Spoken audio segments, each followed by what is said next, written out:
We're ready. Hell yeah, been looking forward to this. What is 5G? It's the next generation of mobile internet connection, which offers a faster data download and upload. Why is it needed? The world is going mobile, and we're consuming more data every day, creating congestion that leads to breakdowns in the service. Therefore, the 5G would be able to handle much more better thousands of devices simultaneously.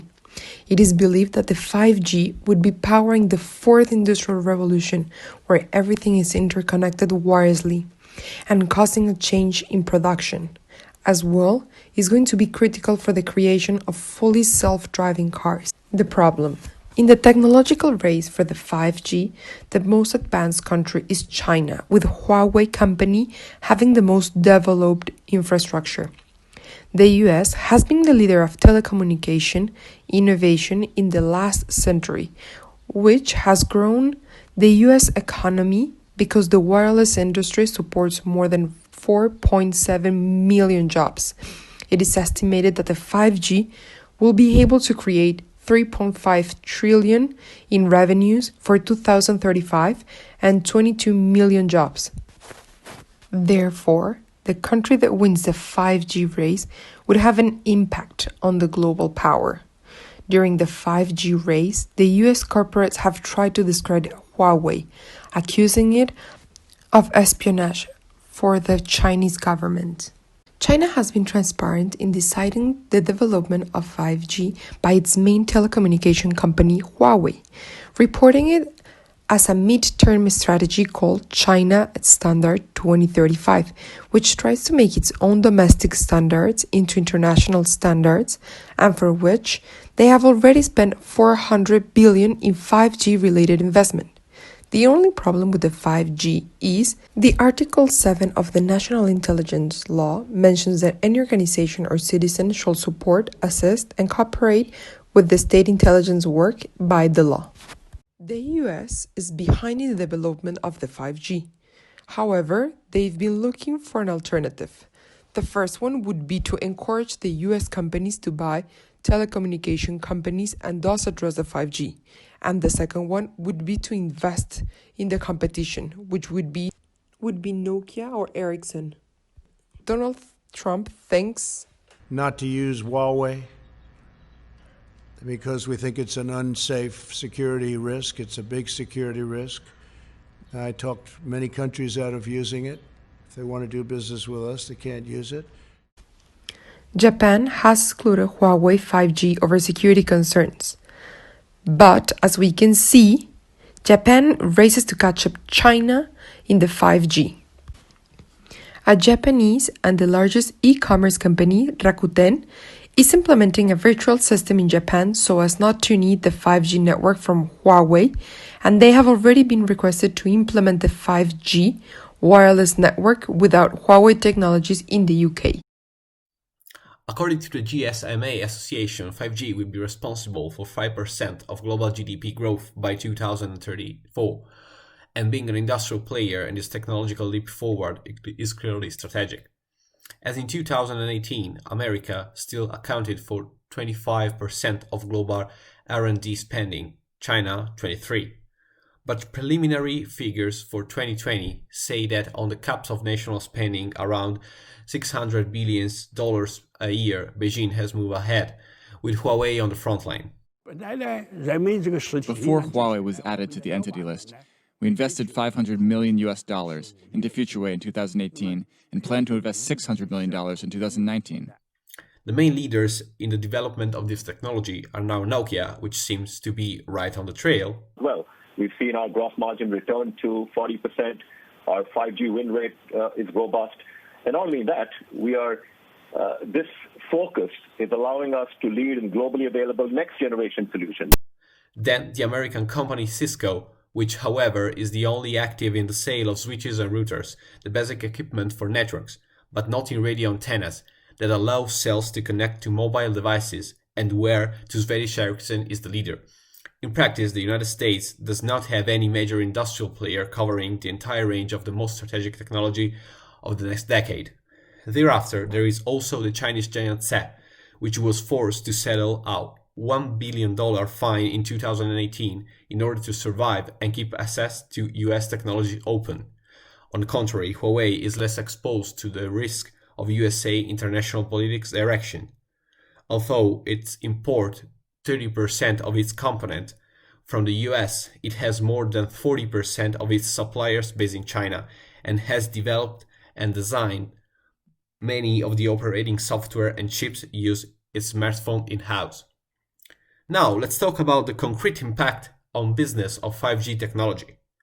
5G networks are expected to generate $13.2 trillion in global sales activity by 2035. Let's focus on manufacturing and an industry which is expected to see a massive $4.6 trillion in 5G enabled sales. Efficiency is the name of the game here, and researchers predict that this technology will allow for the world's first smart factories. Such factories would leverage the faster speed and reliability of 5G networks to eliminate cable connections, improve automated processes, and most importantly, gather more data. Developing 5G networks and implementing them into the many industries of the global economy is a massive undertaking, and just 7 countries are expected to account for 79% of all 5G related investment. Incidentally, the 7 nations are also some of the world's most innovative economies.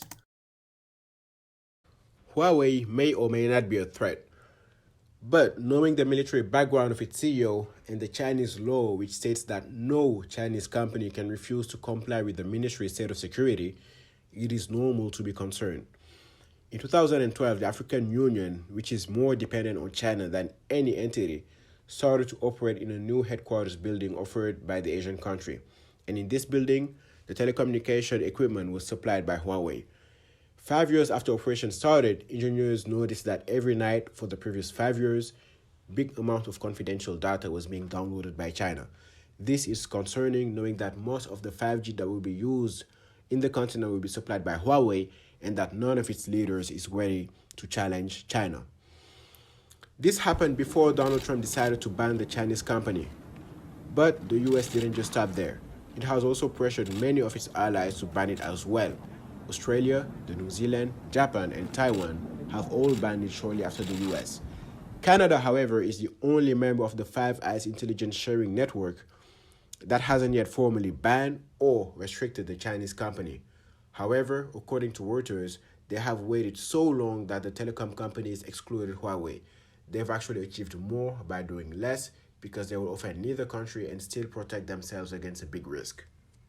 The EU didn't explicitly ban it either.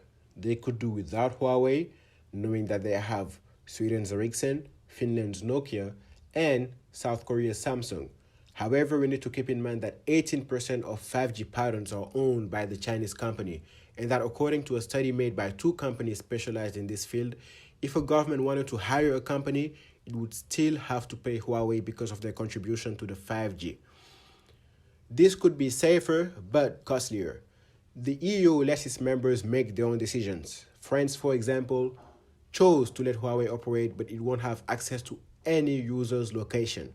And the telecom providers won't be able to renew their licenses with it. Huawei was also allowed to operate in Germany, but could be blocked from its networks. The EU, however, initially chose to let its telecommunication companies install Huawei's equipment until 2027, but later decided to stop it in September. This is a move that Huawei's VP described as politically motivated. Okay, so now we will going to analyze the demographic part of 5G. So our demographic analysis will be focused on Western countries and East Asia because these are the regions where 5G is developing itself. Of course, culture makes the 5G conception varied according to the regions, but we can find globally the same challenges that 5G implies throughout the world for the people, and more particularly for people from developed countries. 5G is currently spreading, but not everywhere. Indeed, some regions are the pioneers of this development. The main regions are North America, Europe, and East Asia. There are a lot of challenges about the implementation of 5G in these regions for the people. Indeed, there is a growing global awareness of the ecological issues. The development of 5G can be the reason of a substantial rise of many countries' carbon footprint, while the countries where it is developed do have already a high one compared to the world average. This rise will be mostly the result of the abroad manufacturing of the connected items to 5G. In certain countries in Europe, such as Spain, Switzerland, or Belgium, petitions and protests are set up to make governments be aware of health risks. Indeed, many people are afraid of the addition of 5G waves to the other waves in the environment and its potential impact on their health. Furthermore, people from Western countries as well as some from Asian countries do care about their privacy. 5G enables an increased data collection, and while Huawei has the leading role in the manufacturing of connected items and on 5G globally speaking, people do fear for the control of Huawei and so of China on their data. That was a big concern in some Western countries and in India, for instance, where many Chinese applications were banned. The development of 5G takes place in connected regions with the connected people who are on their screens for a large part of their daily lives. Therefore, the acceptance is noticeable, even if many fears the risks, especially since the increase of data collection due to 5G will be likely to attract much more cyber attacks than before. However, they do accept the development of 5G because they see an opportunity of benefiting from an improved sensory experience of having a smoother connection while watching streaming videos or while experiencing virtual reality, for instance. But people will, in the future, be likely to ask for a legal framework for the development of 5G to reassure them regarding the potential health and climate risks that 5G may provoke. The development of 5G brings a lot of challenges that the world will have to consider. Even if 5G will enable a substantial rise of the world GDP, at least of the countries which will implement it, its development will increase state dependency on China, Huawei being the leader of the transition to 5G. Therefore, some countries are searching for alternatives of supply. Furthermore, even if the people will be likely to accept this innovation because of the better sensory experience they will benefit from, they still fear the potential health, climate, and privacy risks that 5G may provoke. They are waiting for a legal framework concerning these issues and are favorable to the policies which limit the possible Chinese intrusion into their data.